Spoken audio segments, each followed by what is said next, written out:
Gospodu, pravednim priliči pohvala, aleluja. On je stvorio sva srca njihova, on izna sva dela njihova, aleluja. Radujte se pravedni u Gospodu, pravednim priliči pohvala, aleluja. Neće pomoći caru velika sila, neće zaštititi jakoga velika snaga, aleluja. Radujte se pravedni u Gospodu, pravedni priliči pohvala, aleluja. Nije u konju uzdanje da će pomoći, ako mu je i velika snaga neće izbaviti.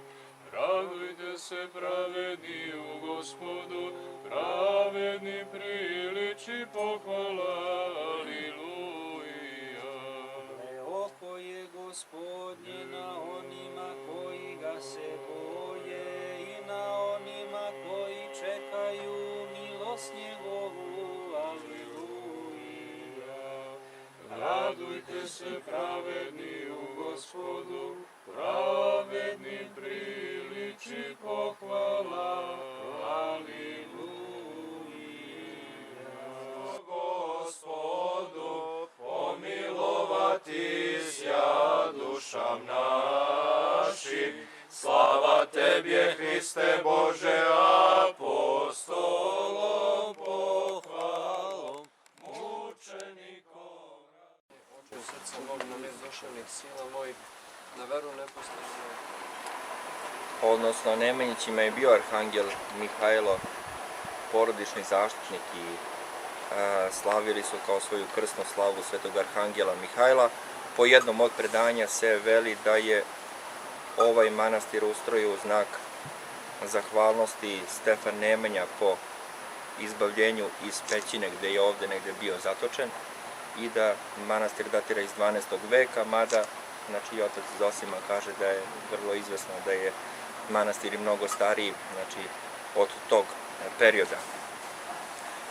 Blagodareći Bogu, blagoslovu Božjem arhangelu Mihajlu, i eto Gospod i šalje vredne, sposobne i čestite, pobožne i ljude, uz pomoć kojih, eto, i ovaj kompleks Pećinske crkve Arhangela Mihajla i sam stari grad Ras je od prošle godine restitucijom vraćen Srpskoj pravoslavnoj crkvi i eto pripada sada trenutno manastiru kao metoh manastira Đurđevih stupova. Veliku zahvalnost dugujemo Gospodu, Arhangelu Mihajlu, Nebojši Petkoviću koji je tu prisutan, veliki sud koji je Neša uradio, zna samo šta je muke, znači tu i borbe proveo, ne bili smo ovo uspeli da vratimo u okvirilje Srpske pravoslavne crkve. Slava Bogu, Neša, eto da se trudimo tako da i dalje sve za života, sve što radimo neka je u slavu Božju na korist bližnjeg, zarad našeg i ličnog spasenja i da eto služeći Bogu, služeći bližnjima, samo na takav način i možemo da postanemo deo spasavanih u Carstvu nebeskom. Amin. Radujte se pravedni u Gospodu, pravedni priliči pohvala,